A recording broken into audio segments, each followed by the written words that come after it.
Voilà, donc nous commençons le chapitre 3-4 sur la digestion, donc des aliments hauts nutriments, qui fait toujours partie de justement la partie 3, appareil digestif et nutrition.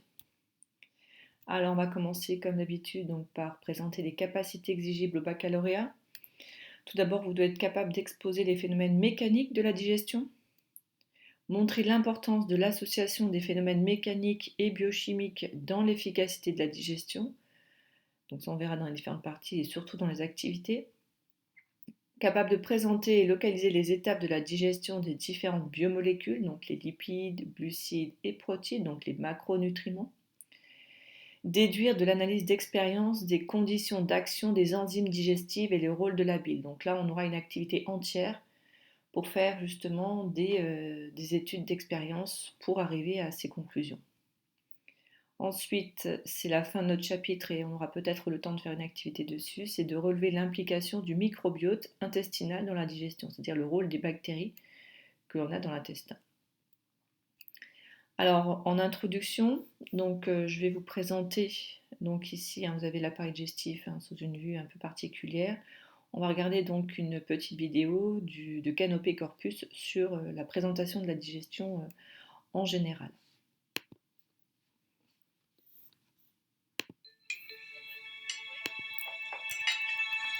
Les aliments que nous consommons pénètrent dans l'organisme par la bouche. Ils sont mastiqués par les dents et commencent leur transformation progressive sous l'action d'enzymes comme l'amylase, contenue ici dans les sucs digestifs libérés par les glandes salivaires. La salive humidifie les aliments et les enzymes fragmentent les chaînes de sucre et d'amidon. Les aliments, transformés alors en bol alimentaire, sont poussés dans l'œsophage par les mouvements de la langue, puis dans l'estomac par contraction de l'œsophage. La digestion se poursuit dans l'estomac, dans lequel les aliments vont séjourner de 1 à 4 heures. Ils sont d'abord brassés et continuent leur transformation régulière en bouillie. Les enzymes des sucs digestifs découpent en partie les molécules des différentes catégories d'aliments. C'est dans l'intestin grêle, cylindre de 7 à 8 mètres de long, que se forment les nutriments. Glucose, acides gras et acides aminés, directement assimilables par l'organisme. Et c'est dans l'intestin grêle qu'ils vont passer dans le sang. Cette absorption se fait au niveau des villosités intestinales, ces replis microscopiques qui tapissent la paroi interne de l'intestin.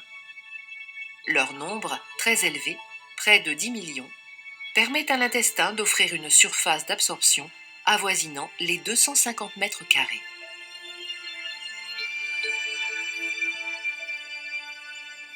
Les aliments non digérés passent dans le gros intestin et sont poussés à l'extérieur de l'organisme, au niveau de l'anus.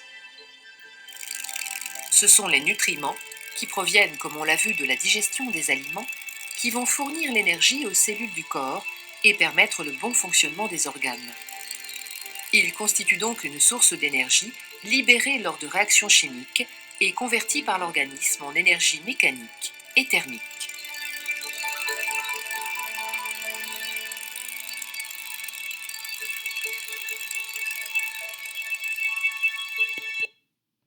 Voilà donc pour cette vidéo. Donc dans cette vidéo qui s'intitule La digestion, on est bien d'accord qu'il y a bien la digestion, c'est-à-dire le passage des aliments aux nutriments, mais on parle aussi de l'absorption intestinale.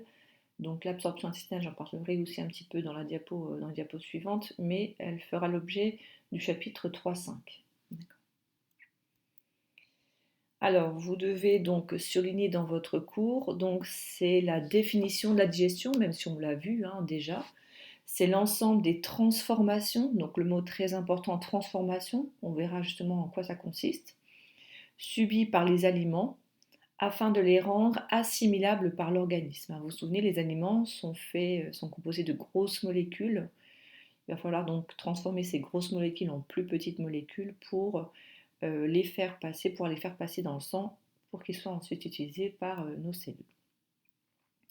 Donc, si on veut résumer à quoi l'objectif de la digestion, donc avec ces transformations des aliments en nutriments, Elle permet donc de passer de ces molécules complexes, aliments, aux nutriments, molécules simples.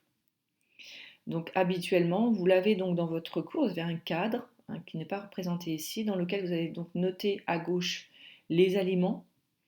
Vous allez donc mettre une flèche, c'est une équation qu'on a déjà écrite plusieurs fois, et à droite, on va noter donc les nutriments. Donc ça, c'est l'objectif de la digestion, c'est la transformation des aliments en nutriments.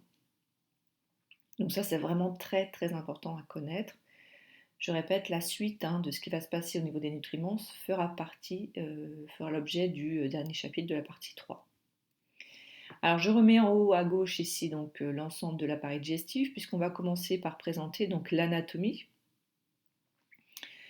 Et avant de voir l'anatomie, on va s'intéresser aux différents organes de l'appareil digestif et leur rôle.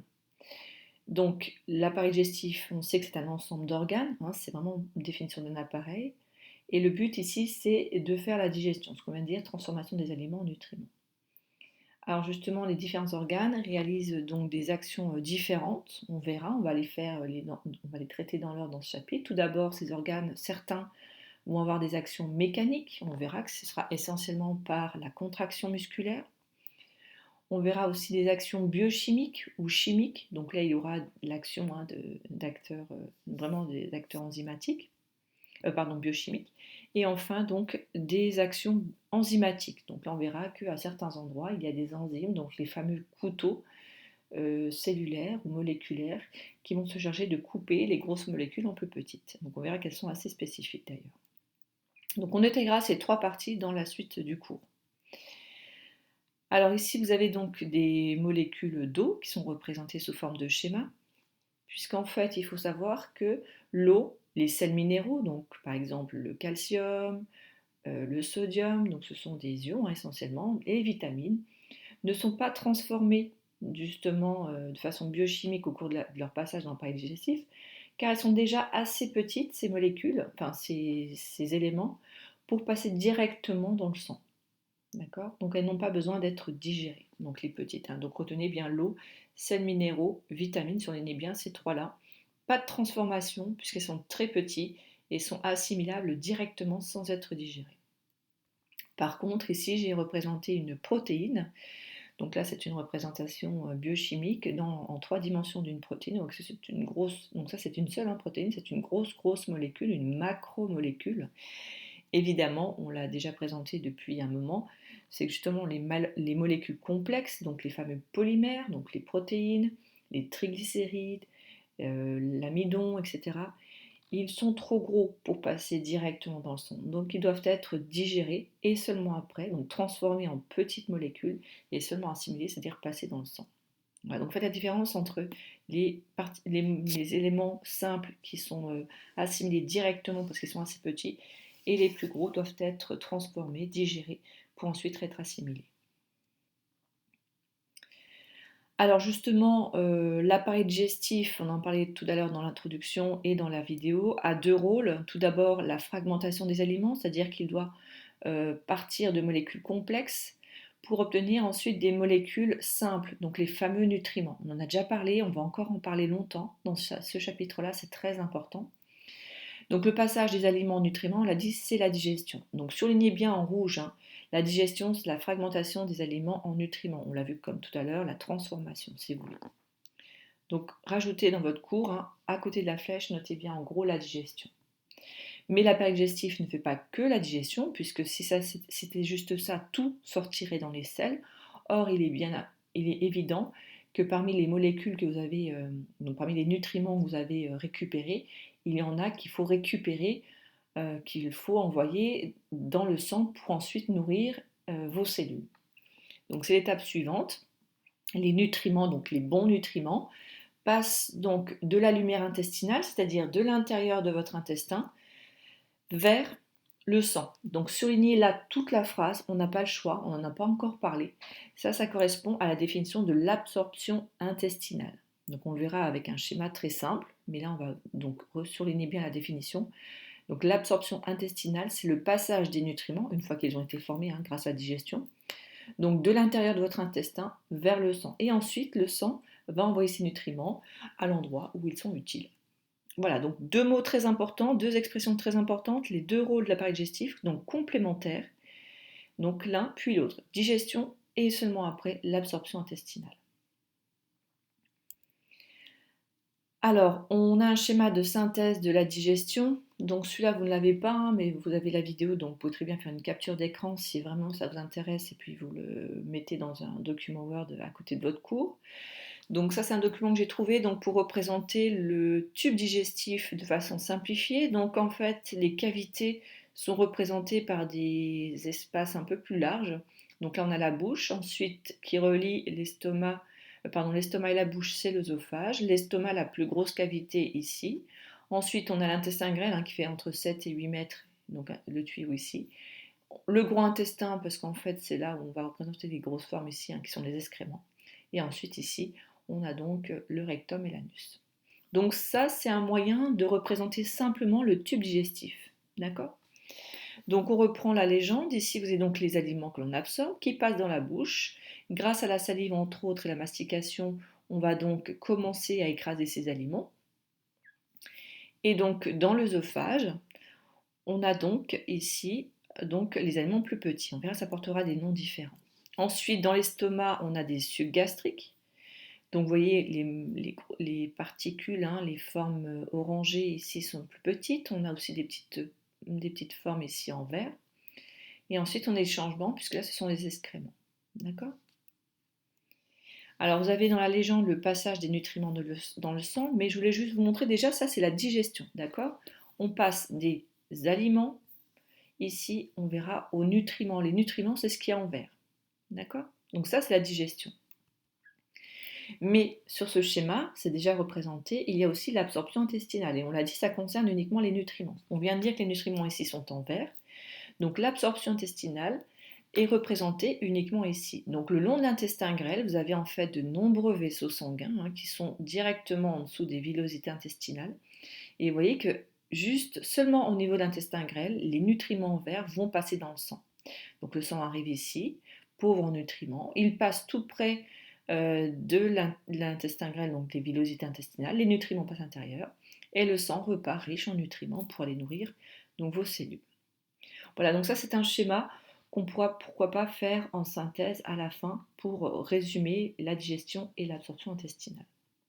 Alors je voulais vous montrer aussi donc les différents noms des aliments au cours de la digestion. Donc au départ, quand on les absorbe, ils sont sous forme d'aliments. Une fois qu'ils sont mastiqués, mélangés avec la salive, l'œsophage, en fait, quand on avale des petites parties d'aliments mélangées avec la salive et les enzymes salivaires, on appelle ça le bol alimentaire. Ce bol alimentaire va rentrer dans l'estomac va donc le mélanger avec les sucs gastriques et va le transformer en bouillie. Cette bouillie s'appelle le chyme. Donc le chyme, c'est ce qui sort de l'estomac. Ensuite, le chyme rentre dans l'intestin grêle qui va ensuite continuer la digestion. Et là, on aura donc une autre bouillie qui va être encore plus, on va dire, digérée, qu'on appelle le chyle. D'accord? Donc c'est dans le chyle où il y a donc, on récupère les nutriments. Et ensuite, on a donc les excréments, c'est-à-dire les selles. Voilà, donc ça, ce document-là, vous pouvez très bien faire une capture d'écran et pourquoi pas le mettre sur une feuille A4, un document Word, et vous mettez en titre synthèse de la digestion et de l'absorption intestinale. Ça peut vous aider pour retenir l'essentiel. Alors, nous allons donc, comme je l'ai dit en introduction dans cette vidéo, parler des phénomènes mécaniques de la digestion. Donc là, j'ai mis un biceps en fait, puisqu'en fait, l'essentiel de ces phénomènes mécaniques, ça va être de la contraction musculaire. Donc les phénomènes mécaniques qui interviennent dans la digestion sont dans le désordre. Donc là, il y en a plusieurs, on verra, ils vont concerner des organes différents et des moments différents de la digestion. Tout d'abord le brassage, la défécation, la déglutition, la mastication et le péristaltisme. D'accord? On va replacer tout ça donc au niveau des organes. Alors on a ici donc l'appareil digestif. Donc ces phénomènes interviennent à des moments précis au cours de la digestion dans les différents organes du tube digestif. D'accord? Donc tous les organes du tube digestif ne sont pas capables d'avoir des actions mécaniques. Il va falloir les cibler. Tout d'abord, c'est la bouche. Ensuite, alors vous le rajoutez, puisque je me suis rendu compte que, en suivant le schéma, j'ai oublié de mettre dans le cours l'œsophage, mais il y a également évidemment des phénomènes mécaniques, donc rajoutez-le. Ensuite, dans l'ordre, on a l'estomac et enfin l'intestin, donc l'intestin grêle. Voilà les 4 organes du tube digestif qui sont capables d'avoir des actions mécaniques au cours de la digestion.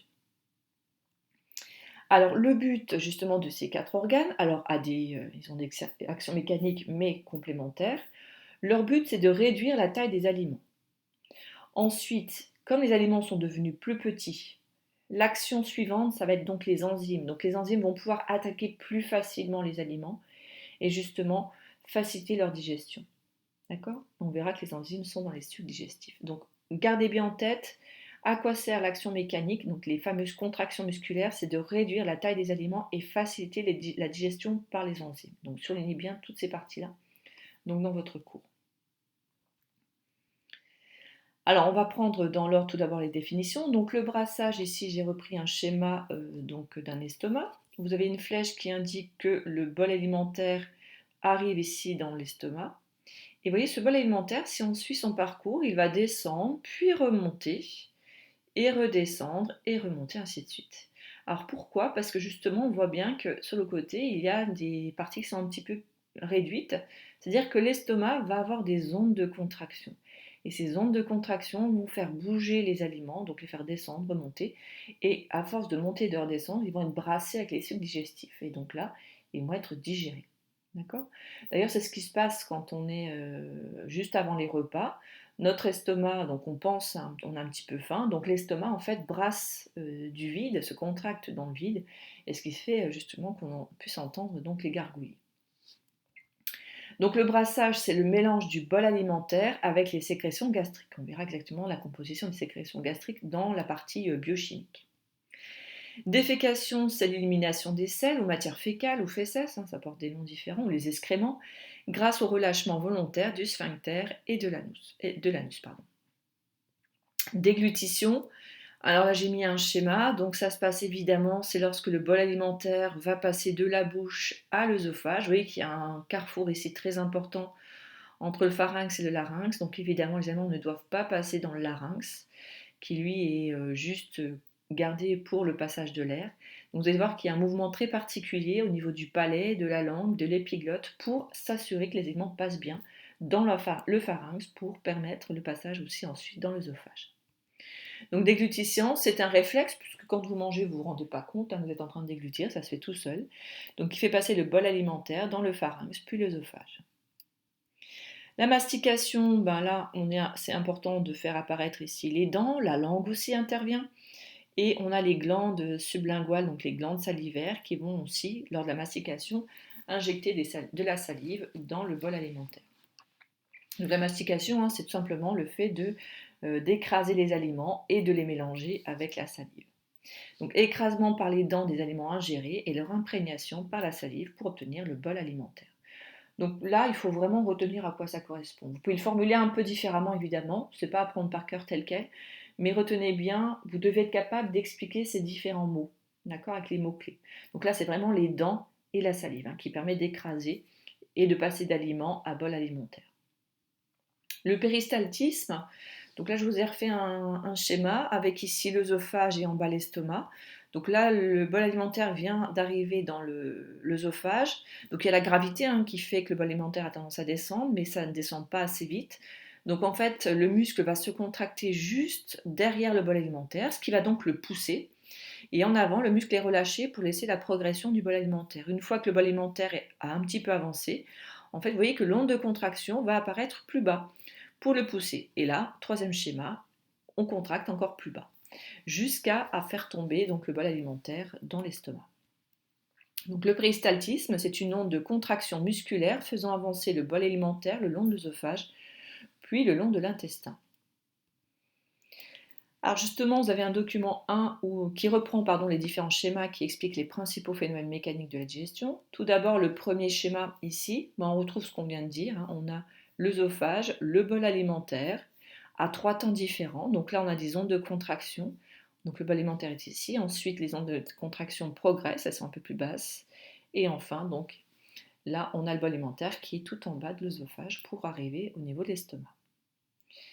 Donc ce phénomène-là, on l'a dit tout à l'heure, vous vous souvenez, hein, c'est le dernier qu'on vient de voir, c'est le péristaltisme. Donc il concerne l'estomac, l'œsophage et l'intestin.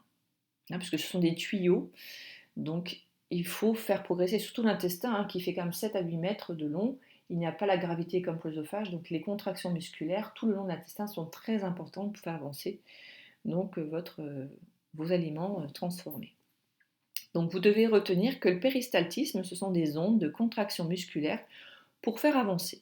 Donc pour faire avancer, ça peut être le bol alimentaire dans l'œsophage ou le chyme et le chyle au niveau de l'intestin. On a vu que ça portait des noms différents. Deuxième phénomène ici, donc on retrouve ici le chyme. Donc là, on est plutôt au niveau de l'intestin grêle. Donc on a le chyme, vous voyez, qui est concentré sur une partie de l'intestin. Et on se demande, alors le phénomène, c'est que les flèches vertes, vous pouvez les rajouter sur votre cours. Sur votre premier schéma, les flèches vertes vous indiquent à l'endroit où l'intestin se rétrécit. Ce sont ces fameuses ondes de contraction. D'accord ? Donc là, il y a du liquide qu'il y a dans votre intestin grêle. Là, vous avez votre chyme qui est concentré dans une portion. Et on a encore du liquide. Donc la contraction, ensuite, va avoir lieu en plein milieu ici. Donc vous voyez qu'en fait, la contraction est ici. Donc votre chyme a été coupé en plusieurs parties, ici, vous voyez. Donc il est devenu un peu brun clair. Et comme il s'est mélangé avec du liquide, ici, lorsque l'intestin va de nouveau se contracter, on va avoir ici une bouillie, en fait, qui est devenue homogène. Donc là, on avait le chyme concentré sur une portion de l'intestin grêle, et après plusieurs contractions musculaires de l'intestin, on a segmenté et on a homogénéisé le chyme. Et là, on obtient en fait on l'a vu en introduction, une bouillie qui sera homogène, qu'on appelle donc le chyle. Alors, donc ici, on veut vous montrer grâce à ces trois schémas des mouvements de contraction musculaire, donc qui permettent de fractionner les aliments en petits segments, vous voyez, pour pétrir et mélanger le chyme. Le but, c'est de passer du chyme à une bouillie qui est devenue homogène, qu'on appelle le chyle. Donc ici, c'est ce qu'on appelle la segmentation. Et la segmentation a lieu qu'au niveau de l'intestin grêle. D'accord ? Donc là, il faut bien comprendre que grâce à cette segmentation, au début de l'intestin, on a le chyme, et au fur et à mesure que le chyme va progresser, il va se mélanger avec les sécrétions de l'intestin et donc ce qui est à l'intérieur, ça va devenir une bouillie homogène qu'on appelle le chyle. Donc mettez bien ces deux mots, le chyme, donc uniquement cette partie brun foncé, et le chyle ici, c'est ce qui est en fait homogène tout le long de l'intestin. Donc segmentation, fractionnement, pétrir, mélanger. Gardez bien les mots action qui correspondent à cette segmentation. Autre action mécanique, là on est au niveau de l'estomac, donc l'œsophage ici, le duodénum. On voit ici on vient d'avoir le bol alimentaire qui est fait donc d'aliments en brun clair et de liquide en bleu. Donc là, vous pouvez rajouter sur votre cours, ça ne l'est pas, donc bol alimentaire. Le fundus, en fait, c'est la partie haute de l'estomac, c'est la partie la plus large. Et vous pouvez rajouter en légende les flèches rouges. D'ailleurs, il faut rajouter des couleurs sur votre cours parce qu'elles n'y sont pas.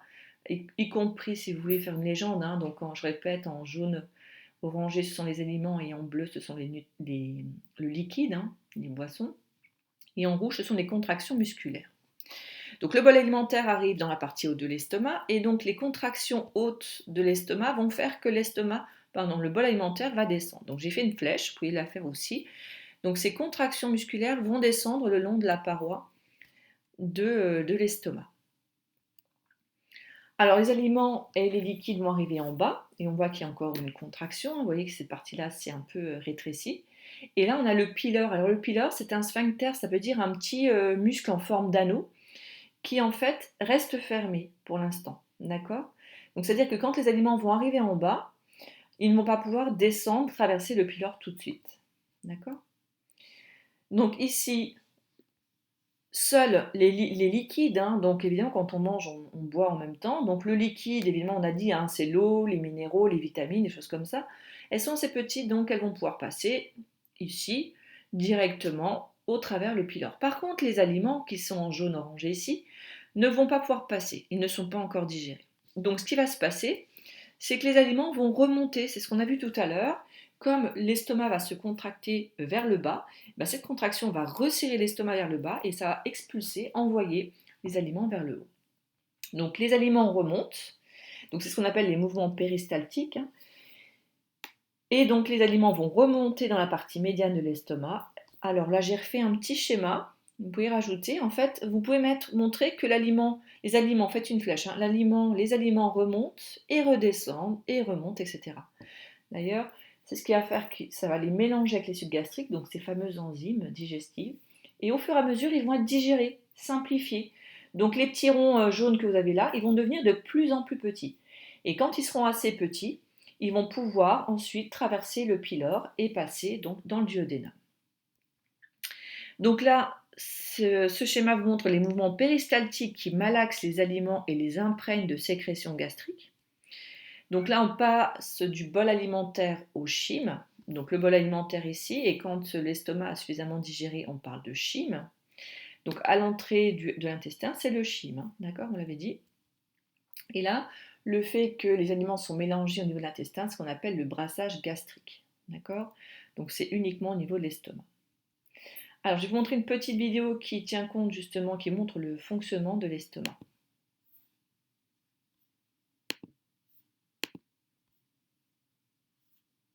L'estomac est un sac de muscles qui participe à la digestion. Il est composé de 3 couches musculaires qui lui permettent de se contracter en tous sens. À l'arrivée des aliments par l'ésophage, la paroi de l'estomac sécrète des sucs gastriques. Grâce à de fortes contractions, les aliments sont comprimés, mélangés au suc gastrique et malaxés. On obtient alors un mélange partiellement digéré appelé le chyme.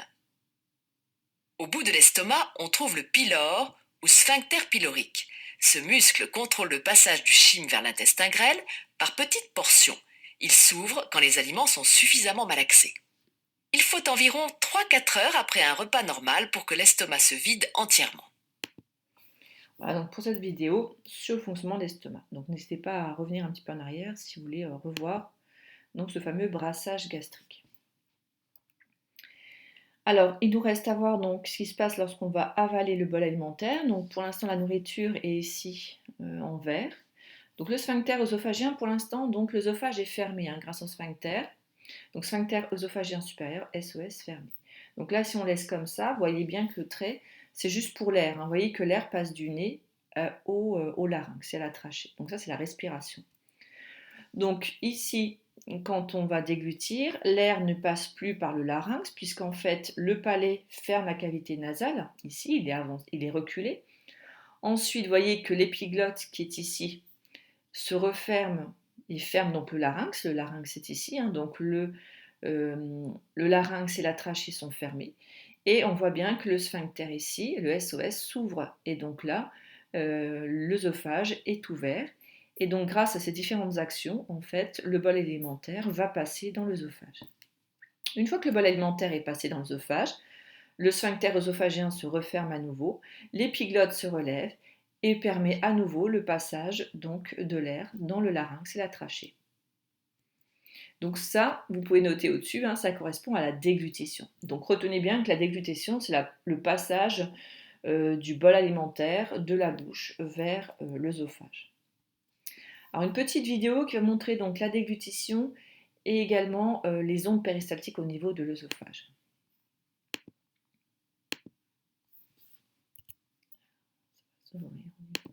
Voilà, je vais mettre en plein écran.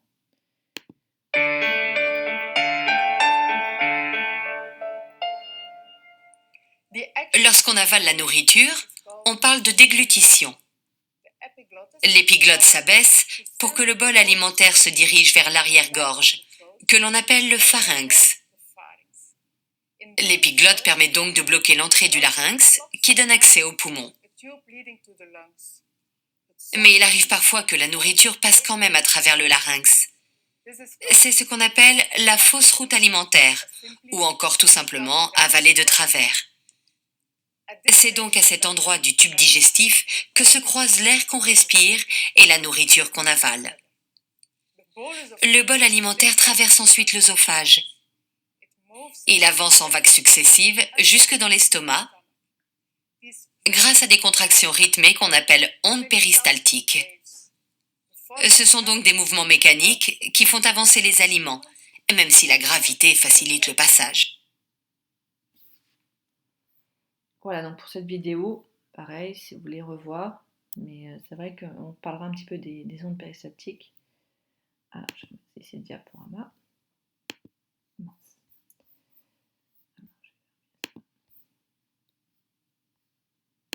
Donc on va avancer. Voilà. Donc la partie 1 hein, sur les phénomènes mécaniques se termine par un tableau récapitulatif avec les différents phénomènes mécaniques et surtout à l'endroit, l'organe qui est concerné. Et surtout, ce qui est intéressant, c'est de voir justement comment on appelle ce qui arrive dans cette partie et à la sortie. Vous avez ici, première colonne, la bouche, le pharynx, l'œsophage, l'estomac, l'intestin grêle, le côlon. Donc là, vous avez tous les organes du tube digestif. Les phénomènes mécaniques, donc ingestion, mastication, mélange avec la salive, déglutition au niveau du pharynx, péristaltisme au niveau de l'œsophage, péristaltisme et brassage au niveau de l'estomac, péristaltisme et segmentation au niveau de l'intestin grêle, donc ça c'est ce qu'on a revu sous forme de schéma, et le côlon uniquement du péristaltisme. Alors ce qui nous intéresse surtout, c'est l'état à l'entrée et à la sortie, donc il faut bien repérer les organes où il y a des changements d'état. C'est-à-dire qu'on n'a pas la même chose à la sortie qu'à l'entrée. Donc ces organes-là, vous devez les retenir. Donc c'est ce qu'on avait en tout début. Hein. C'est-à-dire retenir les organes et savoir en fait comment sont transformés les aliments. Le premier organe, le premier changement, c'est dans la bouche. Lorsqu'on ingère et surtout quand on mastique et on mélange avec la salive, les aliments deviennent un bol alimentaire. Donc c'est en fait un bloc d'aliments, donc compact, qu'on va pouvoir ensuite avaler par déglutition. On voit qu'au niveau du pharynx, il n'y a pas de modification. Au niveau de l'œsophage non plus, hein, ce sont uniquement des transports. Par contre, l'organe suivant où il y a une transformation, c'est l'estomac. On a vu que dans l'estomac, c'est le bol alimentaire qui arrive, puisque ça vient de l'estomac, de l'œsophage. Mais une fois que le bol alimentaire est bien mélangé avec les sucs gastriques, donc la digestion a bien avancé, on récupère une bouillie qu'on appelle le chyme. Ce chyme va ensuite dans l'intestin grêle, qui va finir donc la digestion. Et justement, la digestion va progresser par péristaltisme et segmentation, on l'a vu, hein, par mélange aussi avec les sécrétions pancréatiques et les sécrétions donc de la vésicule biliaire. Et on passe ici du chyme au chyle. Et enfin, le dernier, là on ne peut pas faire un cadre hein, sur la dernière ligne, puisqu'en fait il y a le rectum où il n'y a pas de transformation. Donc la dernière transformation se passe au niveau du côlon, on verra, hein, puisque le long du côlon, la grande majorité de l'eau qui est contenue dans le chyle, parce que le chyle c'est une bouillie, alors que les selles sont assez compactes, donc dans le côlon on récupère un maximum d'eau. Donc l'eau du chyle retourne dans l'intérieur de votre corps. Donc si vous voulez, c'est une concentration des déchets au niveau du côlon. Donc là, justement, ce passage où on va avoir une déshydratation, on verra qu'il y a aussi l'ajout de microbiote, hein, donc il y a aussi donc des bactéries qui se retrouvent dans vos selles. Donc là, le passage du chyle au sel se fait donc au niveau du côlon. Voilà, donc on a terminé cette première vidéo sur la partie 1, donc les phénomènes mécaniques de la digestion. Donc n'hésitez pas à regarder de nouveau les vidéos, d'accord, dans cette première partie du cours. Et si vous avez des questions, n'hésitez pas à les poser, donc soit lorsqu'on se voit en cours ou par mail si on ne se voit pas.